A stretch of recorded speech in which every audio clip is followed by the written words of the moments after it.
আয়োজন শেষ করে ফেলাইছি, অহন শুধু পাত্রপক্ষ আইলেই বিয়া, কিন্তু ওরা তো অহনো আইলো না। তোমার মায়ের জিগাও কি করছে?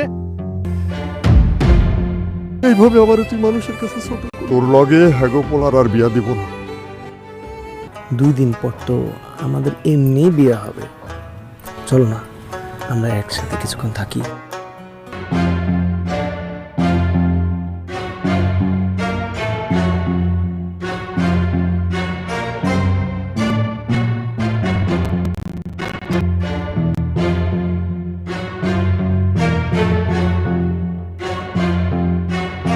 সবাই শোনেন, এমতো অবস্থায় যদি আমার মাইয়ার বিয়াটা ভেঙে যায়, আমি আর কখনো আমার মাইয়ার বিয়া দিতে পারবো? আপনার পোলা যদি ভালো মনে করে আই করতো, তাহলে আমার মাইয়ারে নষ্ট করতো।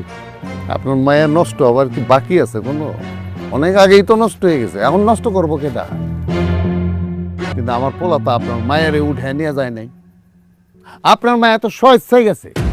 কেন গেছে? আমার পোলা বলছে বলি তো আপনার মায়ে গেছে, তাই না?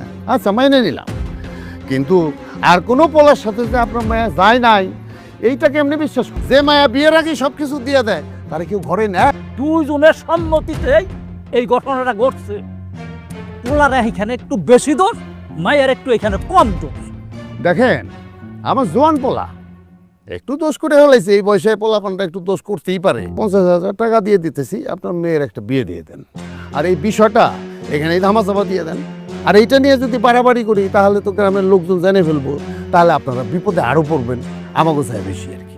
আর আমার কি হইবো, আর আমার পোলারই বা কি হইবো? পোলা হয়তো 2-3 দিন জেল খাটবো, তারপর টাকা পয়সা দিয়ে তারে ছুটে নিয়ে আসবো, দিয়ে দেবো তার।